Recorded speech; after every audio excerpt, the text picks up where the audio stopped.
Brandon Brands. Hi, it's Alan Adamson. I'll be talking with Brands on Brands about why building a brand is important and how you do it in a simple way that will help grow your business.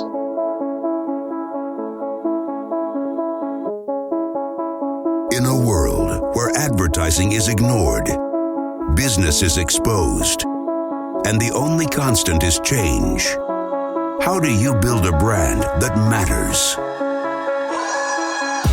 Welcome to Brands on Brands on Brands, a home for those who think different and push their boundaries. This is where branding that matters lives. Now, here's your host, Brandon Birkmeyer. Hey, everyone. Welcome to Brands on Brands on Brands. I'm Brandon Birkmeyer, your personal marketing coach, and I believe that building brands that matter is the only way for a business to thrive tomorrow. Thanks for tuning in each week as we bring you expert interviews about branding and marketing on Mondays, and Thursdays we dive deeper on a solo topic for that day.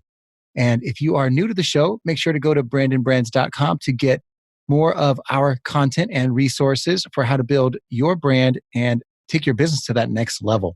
Also, if you are interested in looking for some way to work with me directly on your marketing, whether it's building your first marketing strategy or building out your personal brand, I am working with a few select clients. You can always go to brandonbrands.com/apply to check that out. Now, with no further ado, I do want to jump into today's show. We do have a guest. It is an interview day.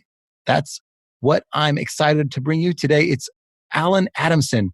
Alan, if you guys don't know him, is a noted industry expert in all disciplines of branding. And I don't often get to talk about branding, which I'll probably say a few times in today's show. That's how excited I am about it. Alan has authored a few books in this space. One was Brand Simple, also Brand Digital, also The Edge, 50 Tips from Brands That Lead. And then most recently, Shift Ahead, How the Best Companies Stay Relevant in a Fast-Changing World. Definitely worth picking up those books if you are interested in branding and those types of topics. He's worked with a broad spectrum of consumer and corporate industries, ranging from packaged goods, technology to healthcare, financial services. He's covered most of them.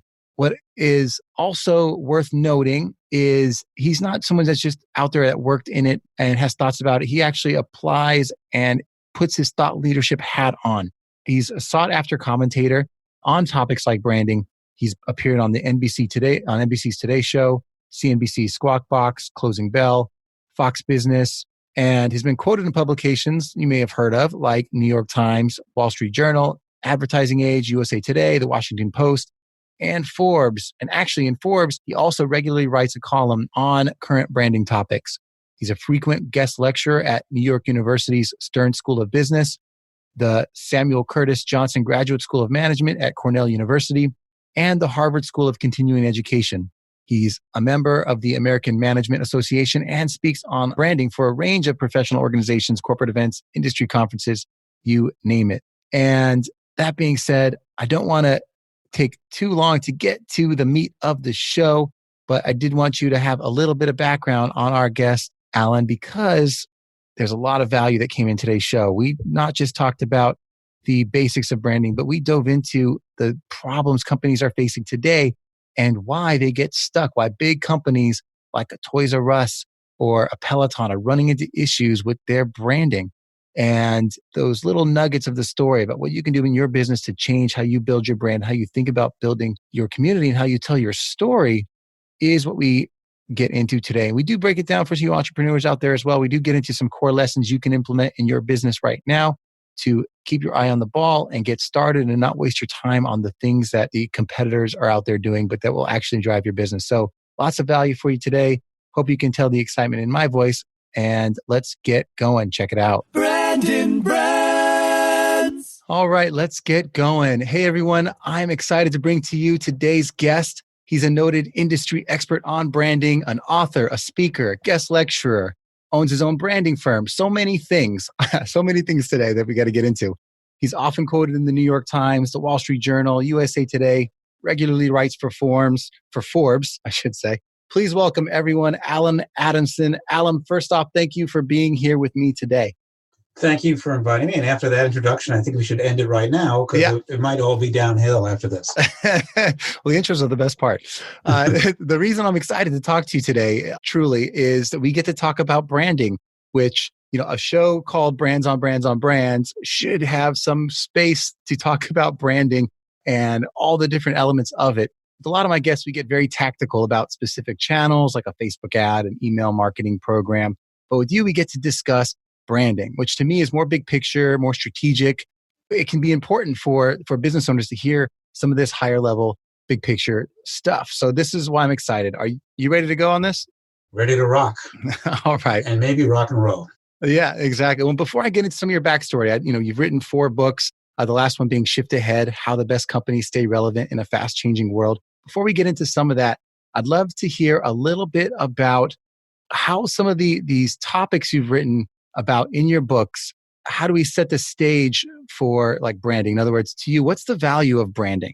Yeah, I think, before everyone jumps in, as you just indicated, and says, well, talks about what they need to do and instantly gets sucked into tactics. And to me, to explain the value of branding, I try to break even the word branding down into 2 words. Please. Brand is what you want to leave in someone's head, your story, that you taste great and are less filling, whatever that story is. And, getting that story right is important. And branding is how you get it in someone's head, in your target market's head. It could be your advertising. It could be your social media. It could be your packaging. It could be word of mouth. It could be, 1,000 things to get your idea. It could be a pop-up store. And most people just focus on the tactics without paying attention that if you don't connect those 2, brand, your story, and branding together, and don't think about it as a symbiotic sort of match bag and shoes, you get into trouble because you can be searching for execution. And that's what, you see that a lot on the Super Bowl. Lots of people are running ads and they're funny. And did you see the one about, the guy eating 400 pounds of pizza in an hour? And people remember the story, but remember the commercial, often don't remember the name of the product, and even less often remember that, that beer tastes better because it's made different. They never connect to the story. They get so hung up on, we got to break through and get people to notice us, that they lose the plot of connecting the branding to the brand.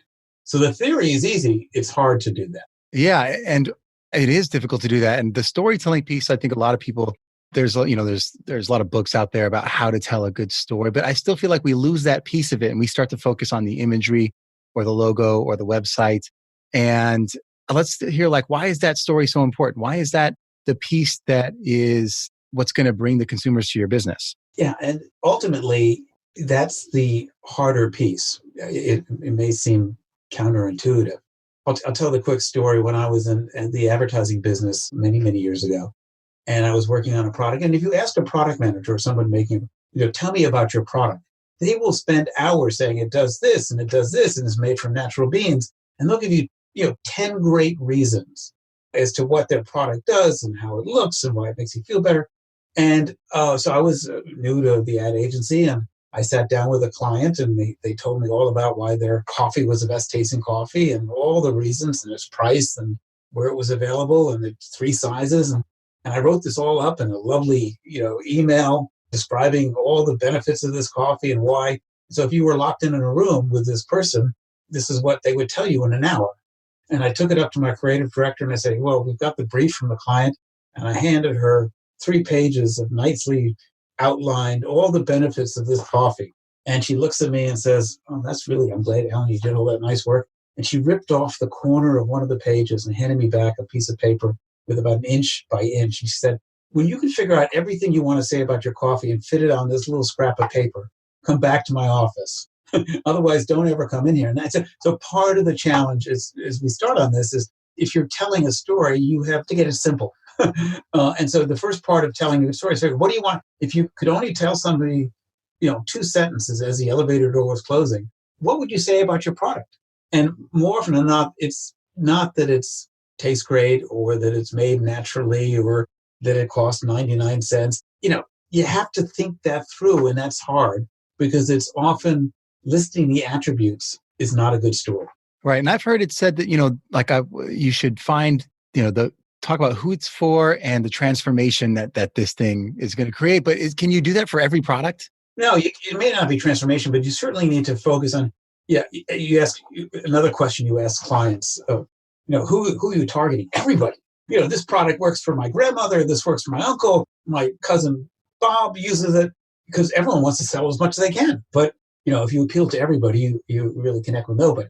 So the first exercise in storytelling is saying, if I've got to define the story for one person or really tight, my target is women 18 to 49. Might as well say everybody, because right. So that's, even the targeting is a hard thing to do. So I don't want to minimize it, but try to pretend you're telling your story about your product or service to one person who you think is most likely to like it. Other people might buy it, but if you don't make it sharp and focused, you don't have a story. And then try to figure out, not just, it's sort of like a resume, interviewing lots of people, and when they come in and they just list everything in their sequentially, in high school I did this, and in college I, went to this frat party, and they're all interesting points, but after they've spent 15 minutes running through all the reasons in their whole life journey, I don't know who they are, or nor do I know why I should potentially hire them. And the same is true for a product. Yeah, exactly. I think a lot of the time, I love that you bring up the human element, which is, we sometimes when we think of marketing, we forget that we're talking to humans. And, the simple thing of even an email can become a newsletter, which suddenly takes out any human way of talking to someone one-on-one. So I love that you bring that up. I think it's way more effective to think about how do we communicate to individuals. There are a lot of companies doing that, and it still becomes this sea of sameness out there. It's hard to stand out. It's hard to do something different because you're not usually innovating a category. You're usually entering something. Most of us, we're starting from a business that is around. So how do you stand out and be different? Yeah, I think you need to sort of break down your story. And I like to help by saying, you could talk about what you do. We make the best tasting ice cream. You could talk about how you do it. We use natural ingredients and freeze it faster. You could talk about why you do it, which is we believe ice cream is going to change the world and make you happier.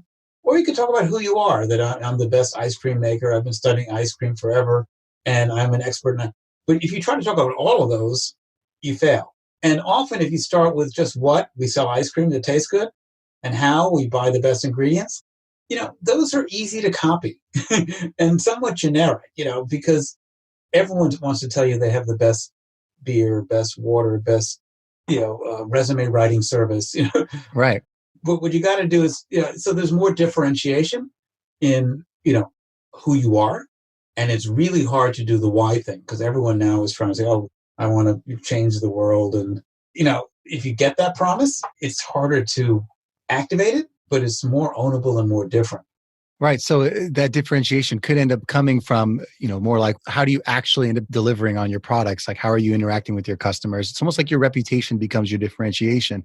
But I like that you have to define a little bit of something to go into. Like, what's the thing we're going to be known for? What's the thing we're going to stand for? Right. And I think, a big part of, yes, Apple, many people talk about Apple, but one of the things I think that's driving Apple now is not that their screens are 14% brighter than Samsung screens, or memory is better, or their price is different. It's usually never one thing. But when you have a tech problem in your life and you go to the Apple store, you can actually talk to Mr. Apple at the Genius Bar.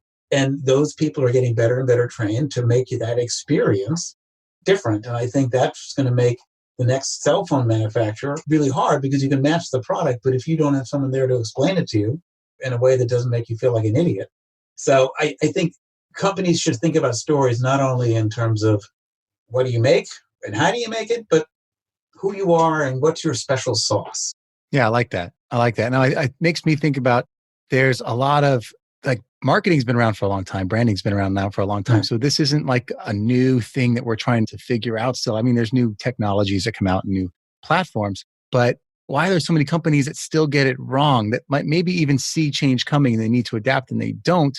Why is it so difficult? Why do we still get some of these things wrong? And we still see commercials like the Peloton one that just came out that had made some mistakes that rubbed people the wrong way. And that's happened a few times these past few years. Like, why is it, I guess I'm like bombarding you with questions here, but let's start with the bigger picture of, like, why is it so hard to get it right? Yeah. Why is it so hard? So That's a perfect segue. Thanks for setting me up. The theory of marketing is pretty easy. We just went through it in 4 minutes. You don't have to define who you're talking to, get a simple story, and then do something interesting and to bring it to life.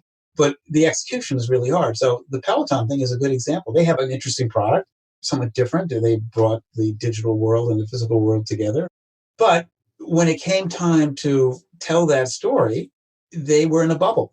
And so one of the things that I talk to clients about is if you hang out with people who see the world exactly like you and hire your best friends, and no one is scared to tell you that purple hats looks silly, then you're going to make mistakes like Peloton or Pepsi made with the famous commercial. And especially in the world of fast matters, I'm sure 3 people at Peloton looked at it, probably 3 guys, said it was funny. Yep. And part of success today is having more than multiple perspectives, looking at the same thing through different lenses. And that's how you're successful in marketing overall. I think you need to have my first book I talked about, the best marketer needs to be more like Jerry Seinfeld and look at, you ever wonder why there's always one sock lost in the dryer? So look at the ordinary and find what's odd about it. And most of us stop doing that. And if you're in a tight organization where everyone does the same thing and goes to the same bars and watches the same TV shows and laughs at the same jokes, you're not going to see things with fresh eyes. Yeah. And that first book's Brand Simple, right? That's if you want to check that out, they can still get that, sure, on the Amazon store. But I think, so Peloton could have avoided that if they had 4 or 5 people looking in that who were different than the 2 people approving it. Right.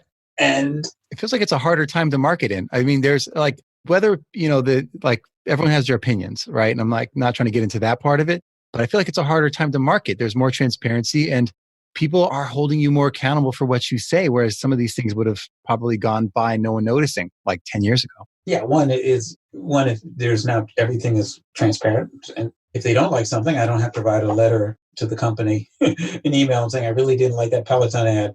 Now, individual influencers have more social media power than the actual company. And so when you upset your core user base, who happen to be those women depicted in the Peloton ad, you're undermining your business and not just you've offended 2 people in Peoria. Yeah, no, exactly. And what's happening, why it's happening is because people need to move faster.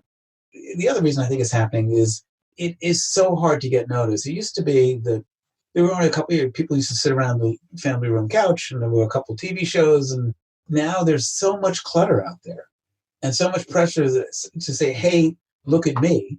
Marketers, if they just do ordinary things and don't push the envelope, they're invisible. No one pays attention to anything anymore. So they are feeling pressure to try to find the edge and the limit. And if you're going to be rock climbing, you're going to fall sometimes. You may want to go with a guide or put some ropes on to prevent really ugly mistakes. Yeah. Well, there's plenty of like great brands out there that have like boomed and then lost steam. And this makes me think of that because like, is your company hanging on a string at some point because of mistakes like this? I don't think it is. I think this company is going to be fine. Yeah. But you wrote a whole book on something that touches this idea of companies kind of maybe not being able to change the course as they see the market change. When do you think branding isn't enough? Well, it's often not enough because if your basic product becomes irrelevant in today's world, just saying, buy one, get one free is not going to save it. And I think most companies or most businesses are struggling with the speed of change. 2 things go on. When we looked at lots of companies and do research for the book, and there was no magic, do these 3 things and your business will last forever. But there were a long list of 10 things that if you do these 10 things, you're most likely going to fail. So there were more things you could do to screw it up than easily succeed. It's sort of like living healthy. That kind of feels like my marriage. I think there's there's not a list of things I can do right, but there's certainly a list of things that I can do wrong. Yeah. If you want to live and be healthy, there are certain things you shouldn't eat, but you can't, look online and say, what 3 things can I do to become in great shape by tomorrow? Right. Yeah.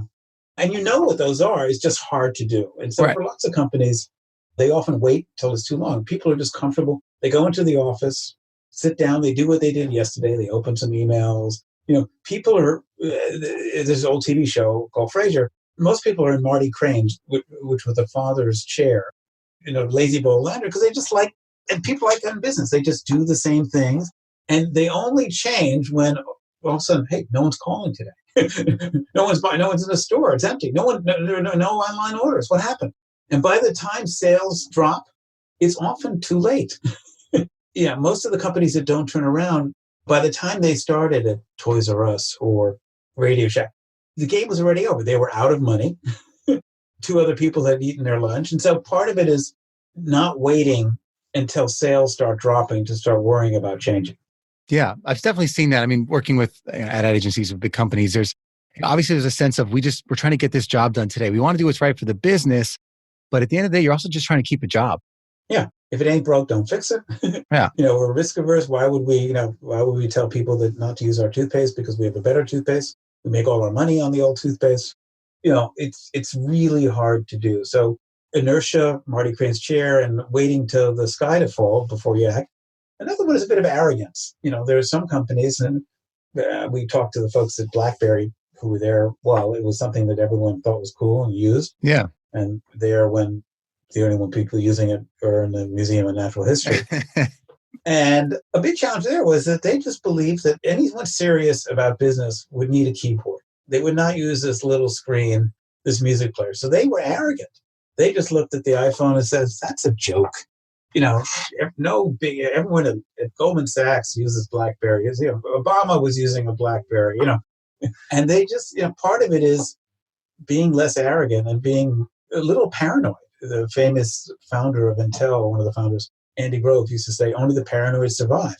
And if you believe you're the best and what you did yesterday is going to work tomorrow, those are two really high scores that says you won't be around tomorrow. But I mean, it seems like the only way these days, if you're a company that has stockholders and a big corporate system, it almost seems like your only option other than being like, a technology like company that has all the best scientists or whatever, the only way to stay ahead is to buy the companies that don't have all the walls put up. Like figuring out how you steer a ship that big when you have corporate stakeholders, that don't want you to move and that you have to make a quarterly deliverable. How's that possible even? Right. You just said two more of the reasons companies, big and small, don't change. One is I won't go through all the stories, but in most times, what you're doing today is going to be more profitable than doing something different tomorrow. So the team that's out inventing a new way to distribute eyeglasses over the internet, or the team at Barnes & Noble that's trying to figure out how to do online books, is not going to be as profitable as a team selling books in a store that has been doing that. So part of the company challenge is that I'm going to take people that are making lots of money doing things one way and, so short-term profits, that drives, which is a reason that lots of entrepreneurial companies have leaders that can either buck Wall Street like Amazon or, have so much gas in a tank like Apple or Google that they can write big checks out and no one really cares. They're still making so much money. Yeah.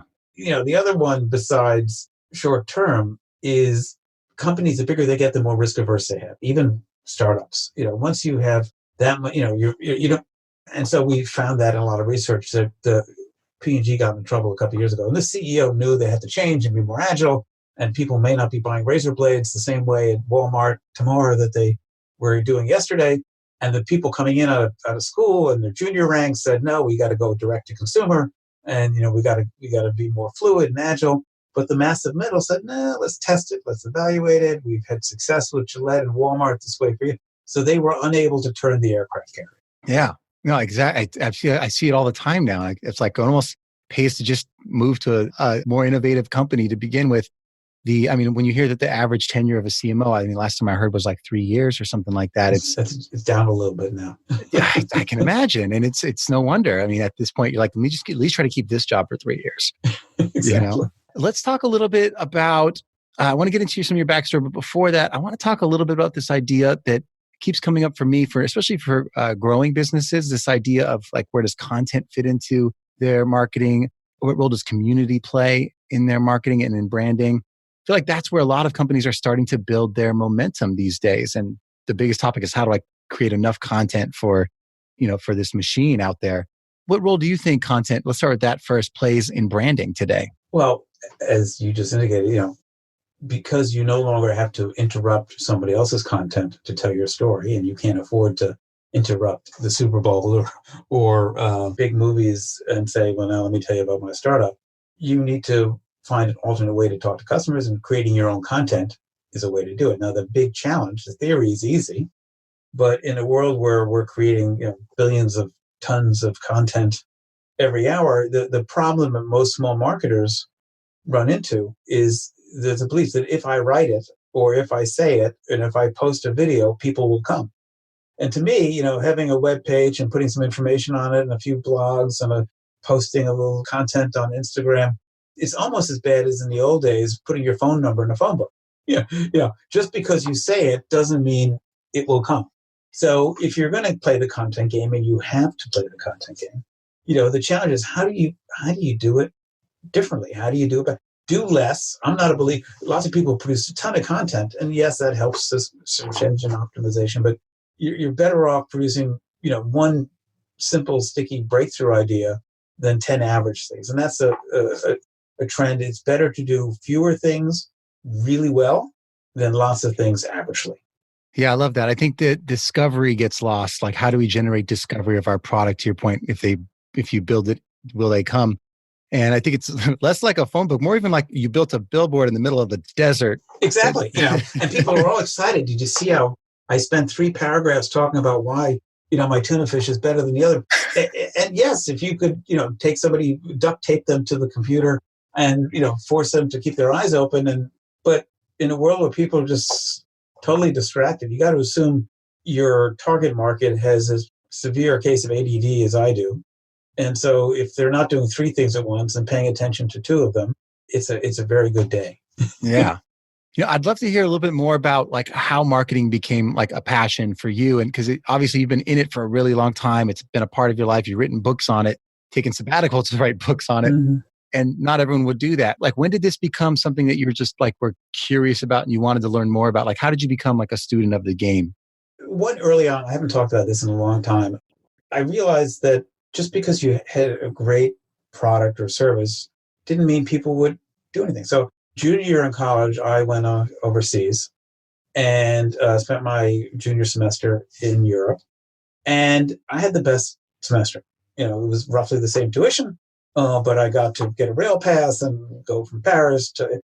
I learned lots and all the time I was in school, but that 5 months was phenomenal. When I got back to school, I said to the people who were running these international programs at the school, head into London and Amsterdam and Paris and so on. I said, how's the program doing? And they said, well, yeah, we struggle to fill some of these programs up. I go, what?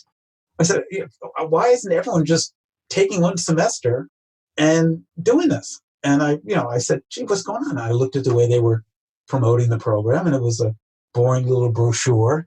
And they didn't capture the energy of the experience. And so when you ask students, are you thinking of going aboard junior year? They say, nah, I'm going to stick around because I want to go to the football game and this fraternity's having a party on Tuesday. And, they were comfortable in their Marty Crane chair. Right. And the small little Department of International Studies was doing a terrible job. I thought they had the greatest product ever, the same tuition costs. And you can, be bopping around Europe and meeting friends, going to museums. And I said, why aren't you telling us? So I got interested a little bit in marketing because I found a product that was so good. And I couldn't believe people weren't jumping at it. Yeah, I love that. And I think a lot of people have good products, and they're just going back to where we started the story, just couldn't tell that story or tell it in a compelling way. The other piece was I decided I wanted to be a filmmaker in college, and I made bad films. And when I graduated, Spielberg didn't immediately fly me out to LA and that's a shame. Buy me the place in Malibu and the convertible, and that didn't happen. And I realized that you have to be phenomenally more talented, lucky, and you have to be signing up to starve for a few years until you get discovered. So I went back to business school, and then I came out of business school in advertising at that point. A firm called Ogilvy and Mather, made 30-second movies called commercials. I didn't do the creative side, but it connected me to that world that allowed you to... And what I still love about the marketing world is you look at every company that's successful, and a lot of time I say, wow, why didn't I think of that? What a clever way to get people to buy insurance or whatever it is. I love the process of creativity, of solving what I call nonlinear problems. If you say, what do you want in a podcast? You're going to have people give you that same answer. But thinking through what people really want is this, and having the conviction to do it a little differently is still a fun process. Yeah. I think I'm better at solving linear problems. Because some people need that too. Yeah. I think you were born in the wrong generation. If you were the Netflix generation, you might have made it as a filmmaker. You had exactly. more, yeah. or a YouTuber. Certainly, there'd be enough money to say, hey, forget. I don't know if you can take a lens cap off or you know how to push the button, but here's $500,000 and we have plenty of time to run your spot. Go do it. Yeah, exactly. You talk a lot about branding and also, but like business innovation as well. From our entrepreneurs out there, I'd like to take it a step down, not down, but a step to like a business that is like could use something they can do right now that's actionable, that's a core lesson they can implement in their business. What's something that they could do right now in that idea of building their brand or innovating or doing something that helps them stand out and get noticed? Yeah, I think step one is to take a deep breath when somebody says the conventional way to do this is this. Lots of people, I'll tell this story, run their business. I'll give you a bad sports. I played tennis badly, but when you're playing tennis badly, one of the things you try to do, even if you're playing well, is you try to hit the ball where your person across the net is not. And you're really fixated on what your competitor is doing. A lot of people starting businesses just look at what other people are doing and try to do the same thing. Success is not just copying what everyone else is doing. In golf, I'm bad at that too, but I'm less worried about what the person standing next to me, other than I don't want to hit him with a club or the ball. I'm more worried about the wind, what the course looks like. Try to mentally play golf. So when you're starting a business, don't just look at the other three friends who started the same business. Look beyond that. Try not to be fixated on your competitor. And try not to do what everyone else is doing. I think there's this major copycat mentality. When I was at Unilever as a brand manager, we used to sit down in the cafeteria and, we talk about research on the customers, what they want. But more often than not, that we'd say, hey, did you see what P&G did last week? Did you see? We were so fixated on what the other guy was doing. We were playing too much tennis. So for small businesses, I would say, pay attention to what they're doing, but don't copy them. Don't run your business like you're a coach trying to coach. It's like coaching a 7-year-old soccer game. Everyone's doing the same thing. Everyone's saying, you got to do Instagram, you got to do Snapchat. Sometimes marketers win by, if everyone's running in one direction, you try something else. So maybe you do different packaging. Maybe you do a sample, do an event where you create a sample.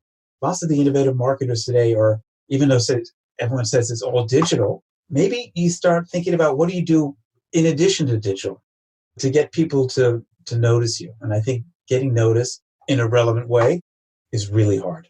But do one thing really differently every quarter, and if it doesn't work, try another thing. Yeah, I like that. I have a bit of a philosophical question. I'm going to save that, and you'll have to forgive me if it's not a fun one. But before that, I want to think about, okay, where you've talked about what to focus on, like, don't focus on your competitors, think about your customers and what your business might need. What are some things that they can save for later that maybe some people do too soon?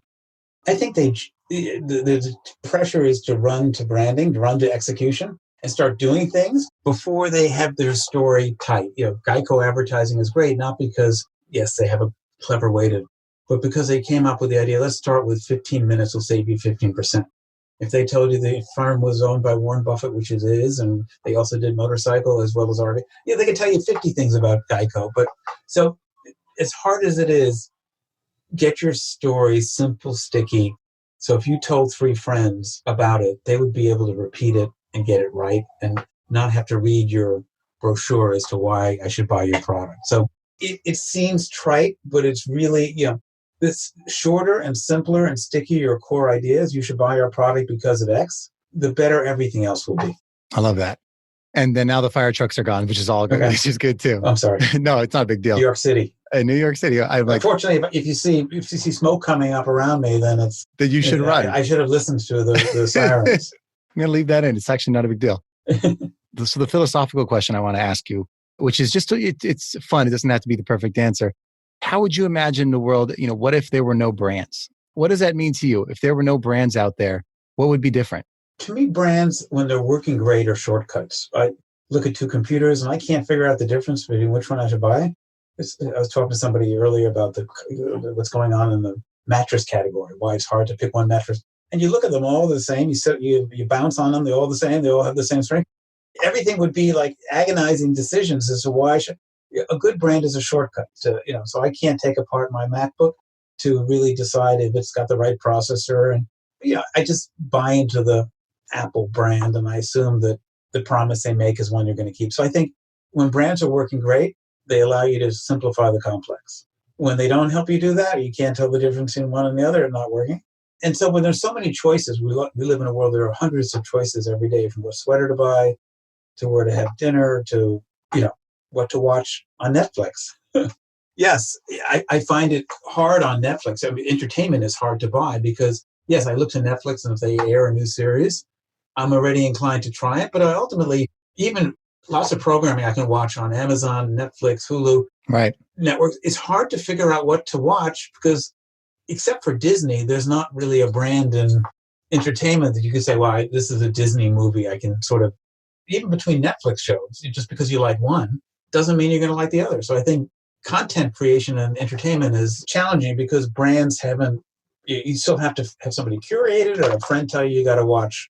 Yeah, it's too proliferated now. You used to have like the ABC, CBSs, or Right, it used to be NBC HBO. used to comment, say we're great at comedy, and they had lots of examples. But it's really hard to shop, what to watch, because you have to spend more time. You have to ask friends, look at how many thumbs up, Rotten Tomatoes, whatever. But if the whole world was like that, I think it would be harder.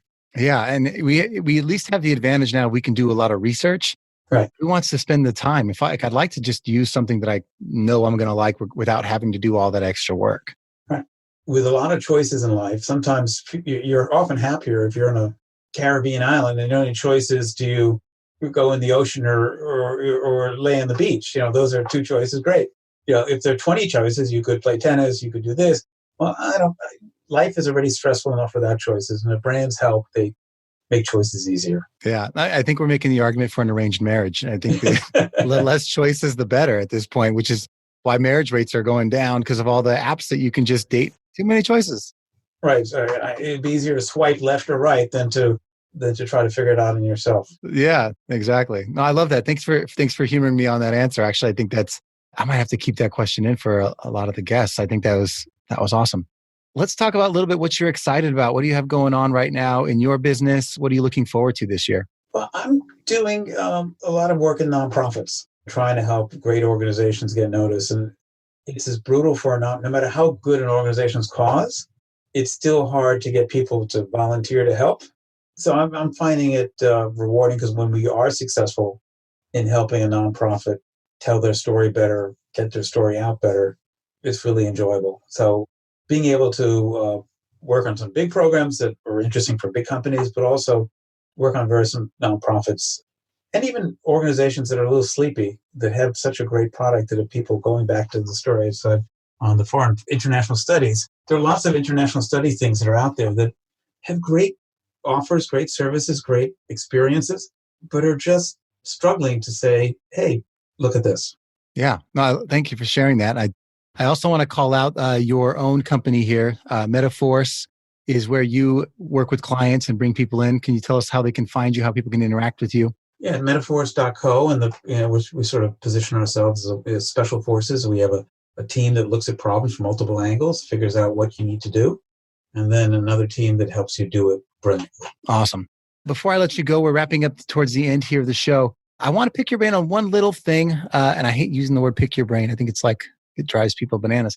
But let me ask, since you've been in this space for a while, you've written some books, you do some speaking, personal branding has been something that's become, I think, popularized now. But the idea of developing your own reputation in your business, and as someone who's been out there and had to do that, what do you think are some people that are looking to become a personal brand, who are looking to develop their reputation and maybe run a solo business? Do you have some advice for people getting started doing that? Great question. Again, the theory is easy, but most people, when they do their personal brand, will just list all the things they've done. I went to this school and I worked in this company and I did this. So try to ladder up, as they say, from what you've done to what you're really good at. And don't say, well, I'm great at everything. I'm very good analytically. I'm creative. I'm a pleasure to work with. You don't want to say, but pick one or two things that you're really good at. And say, I love solving creative conceptual problems because I like looking at it from multiple different directions. I'm always curious. I talk to people. That's the more coherent story than I was good in math. I'm good in writing. So think of yourself as a product and get to a simple idea that defines you or that links you to, I'm sort of like Jerry Seinfeld. I can look at what other people see and see things they don't notice, which will help grow a business. I like it. I think your golf analogy applies here too. Like, don't pay attention to what other people are doing. Be yourself. Right. Because the best entrepreneur successes they say, you ever wonder why you have to go to a big hotel chain to spend the night in a city? See, I thought your answer was going to be, sit on an airplane wing and take a selfie. Yeah. But apparently that's not a core strategy for personal branding. I've been proven wrong. You never know. Anything's better than the traditional approach. Try something different. And then don't stick with it. If it's not working for 4 years, maybe say, well, gee, maybe I wasn't right. Yeah. Don't be arrogant. I think we're going to end it there. I just want to hand a big thank you out to our guest, Alan Adamson, today. Thanks for coming on the show, man. It's been inspiring. I'm sure the audience got a lot out of it. I appreciate you. Where can people find you where are you active on social media, whatever it might be? I spend a fair amount of time on LinkedIn, on Instagram, and Twitter. Or they could even send me an email by going. I occasionally read snail mail. So get in touch. Let me know what you're up to, and always happy to chat. Awesome. And if you haven't checked out the book, Shift Ahead, How the Best Companies Stay Relevant in a Fast-Changing World, check it out. A lot of the topics we covered today are in that book, but in more detail, you can actually go through it, learn from it, and apply it to your business.